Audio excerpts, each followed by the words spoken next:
Let's talk about Ferrari.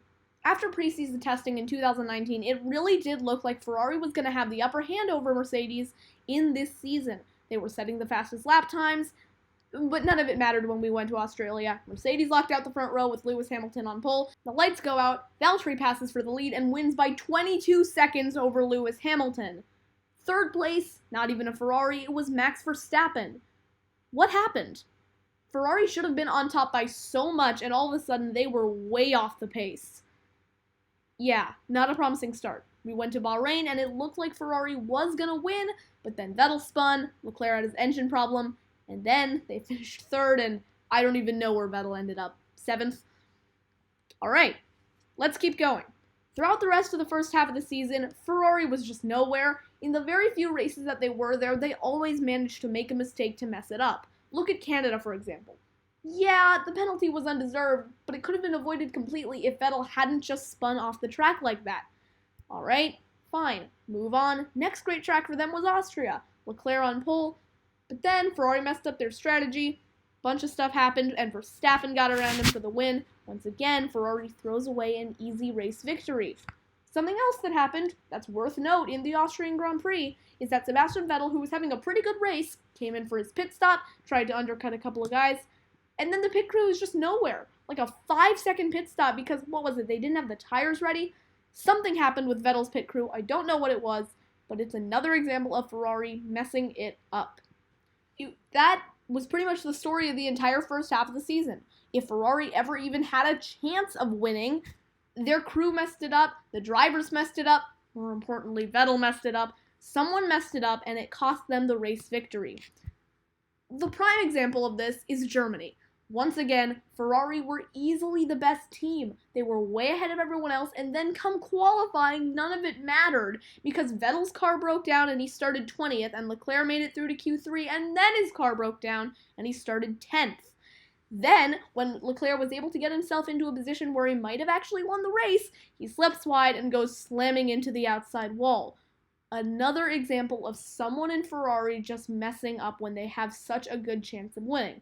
Nothing against Leclerc, it was a difficult race, there was like a skating rink on the outside of the racetrack or something that was like that, and you can't fault him for spinning out like that. But what you can say is that it's just an example of Ferrari messing up.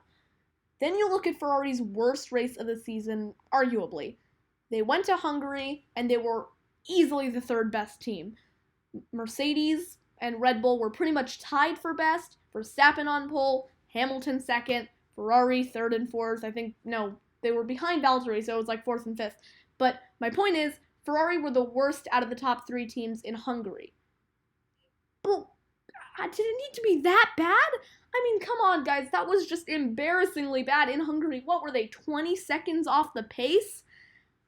I get that Ferrari has trouble with downforce, or at least they had trouble with downforce in the first half of the season, but they were just so utterly bad in that race. Like, how do you go from being on top of preseason testing to being third best team at Hungary 20-odd seconds off the pace? I'm sorry, but that was just horrible for them. Going into the summer break, it honestly looked like Ferrari might not win it all that season. But then we went to Belgium. Leclerc's on pole, leads early on. The only part where I think Leclerc looked kind of challenged is when Vettel was ahead of him, but then Ferrari team ordered him out of the way. All is good. Leclerc ends up winning by 9/10. Okay, that's a lot closer than I thought it would be, but still, Ferrari wins, and finally the questions are put to rest. We go to Italy, and very similar story. Leclerc's on pole, leads the way, defends comfortably, and Sebastian Vettel spins out and is literally absolutely nowhere. Yay, Vettel! Let's talk about that. On lap 5, he's on fresh softs, and going into the Ascari chicane, drops it, spins out, comes back onto the track as Lance Stroll's going by, takes him out, Stroll comes back onto the track and takes out Pierre Gasly. It's a horrible situation where Sebastian Vettel inadvertently ended up taking out 2 cars at once and gives himself a 10-second time penalty. In a race where Ferrari was clearly the fastest, Vettel was nowhere near there. I mean, seriously, after serving his penalty, he was behind Williams. This more or less put Leclerc in a bit of an uncomfortable situation because he was out in the lead with no secondary driver to tail gun for him, cover off Mercedes' strategy. He didn't have any protection from the Mercedes, and that's why he almost lost the lead. Twice. Hamilton locks up, Valtteri goes by for second, and then almost loses the lead to Valtteri. Thankfully, Valtteri locks up, and Leclerc is able to drive away with a second win of his career in Italy.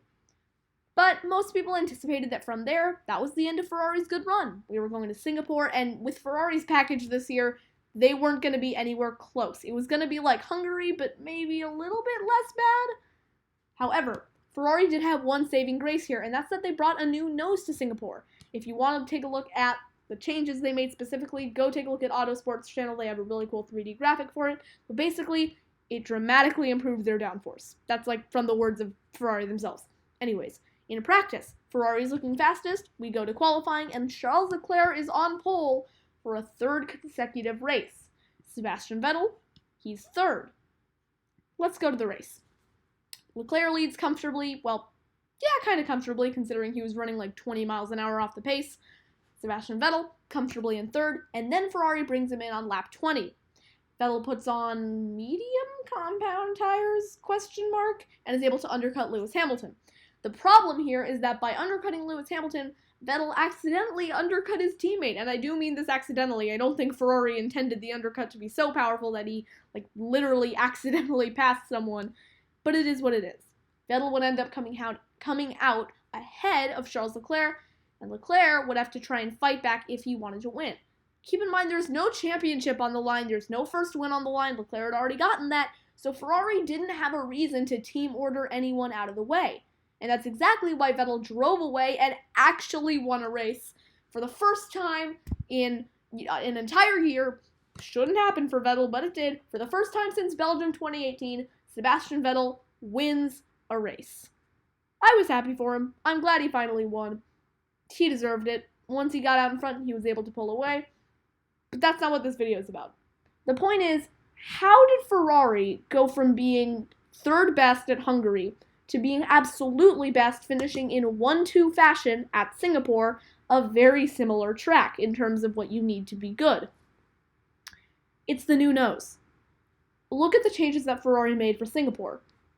Nothing except for that new nose. No one thought that they could have been anywhere above third, maybe even fourth best if McLaren had a particularly good day. And again, 1-2 finish. It had to have been that new nose. And now this is the part where we start speculating. We start thinking, how good is this new nose? How effective are these upgrades? Is this going to propel them to 2016 level dominance that Mercedes had? Are Ferrari suddenly going to be the new Mercedes at the end of the hybrid era? How long is this going to help them out for? Is this just going to be like after 2019, it's back to Mercedes and Red Bull? Or is this going to be the start of a new era for Ferrari? Are they going to go back to the absolute dominance they had in 2004 or in 2020? Could we realistically see Charles Leclerc as world champion? Another thing to consider, how good is this SF90? They have their straight line speed advantage, which they've had all season, and now they had their upgraded downforce. Judging by practice and qualifying for the 2019 Russian Grand Prix, it does legitimately look like the rest of 2019 is gonna be Ferrari's year. Are they just gonna go on a tear and win, Japan, Mexico, Brazil? Are they just gonna go out there and win the rest of the season? In 2020, are they just gonna be the next Mercedes?